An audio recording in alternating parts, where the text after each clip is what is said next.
Hello children, welcome for today's biology class. So today we are going to continue the chapter breathing and exchange of gases.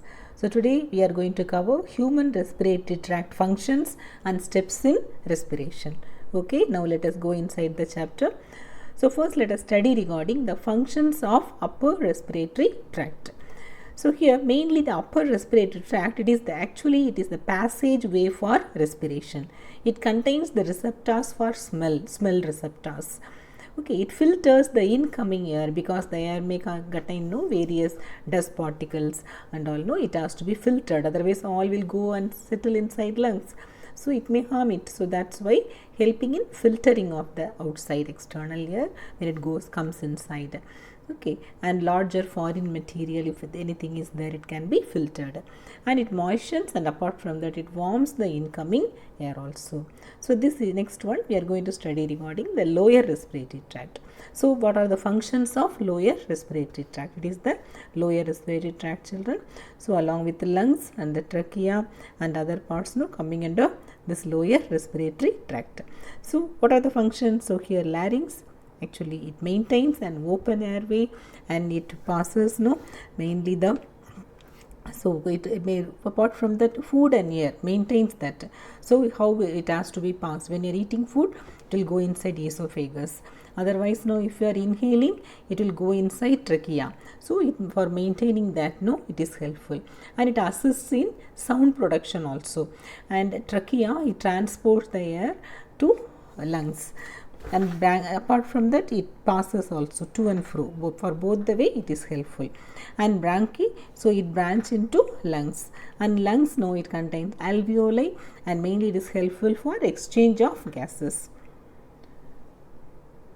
So now let us see in the case of, when you see the nasal cavity, it is divided by means of nasal septum into right and left cavity, and it is surrounded by mucous membrane and cilia also. Apart from that, olfactory receptors, it is helpful in smell.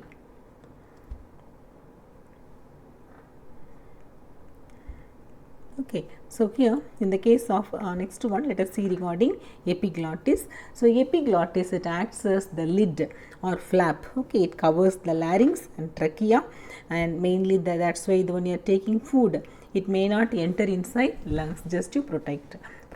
That's why while taking food you should not speak. If you speak, so automatically it can be open, the trachea, and when it is opening, then there is a chance of food entering inside trachea. So that's why so mainly, so if in case if it occurs by means of irritation, by means of sneezing, it tries to send out. So regarding epiglottis main function, it is helpful for this purpose. Next let us see regarding trachea. So trachea, it is the windpipe or airway. So here this is also having mucous membrane along with cilia, and its smooth muscle, it is supported by C-shaped cartilaginous rings. So because of that, it prevents this one from collapsing. It divides into two branches, bronchi, and here there is no exchange of gases.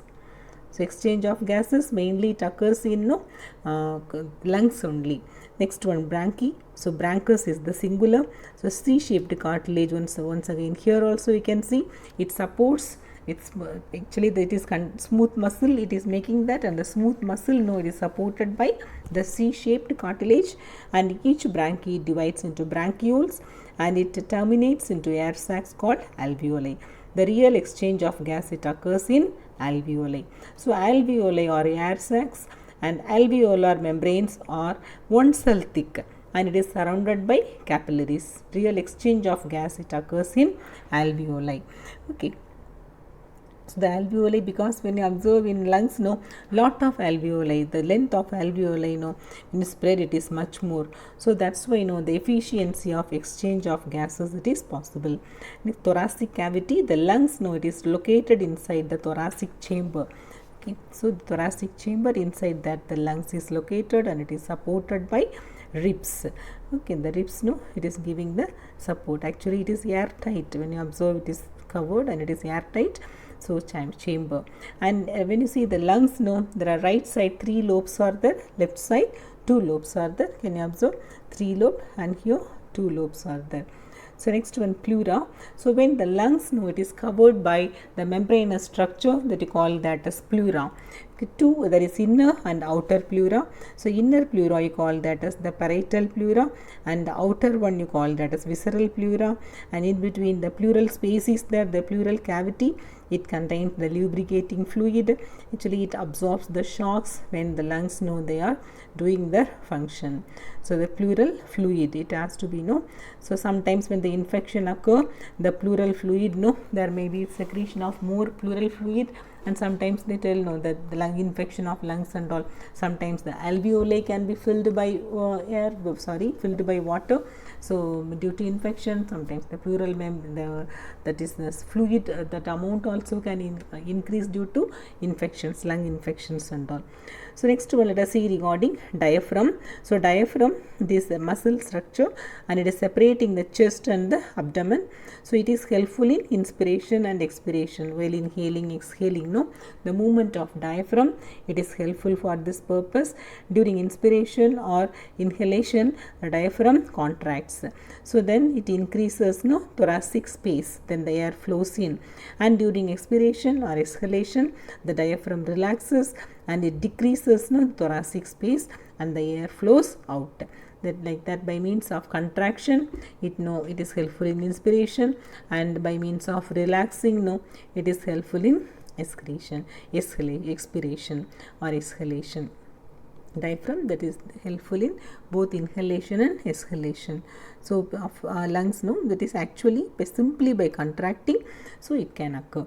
When you see the respiratory system, so this is the entire respiratory system, it has been given here. You can see your lungs, then later mouth, then epiglottis, okay, and this portion is pharynx, and this portion is larynx, then trachea, and bronchus, and bronchioles breaks, and the bronchioles breaks into alveoli, okay, and the diaphragm actually it is present here. It separates this thoracic cavity and the chest cavity, the thoracic cavity and the abdominal cavity. Now it is being separated by the diaphragm in between.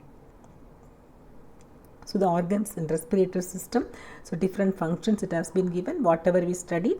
So nose, that is it warms and moistens and filters the air, and pharynx and larynx, whatever we studied in consolidated way, it has been given here, children.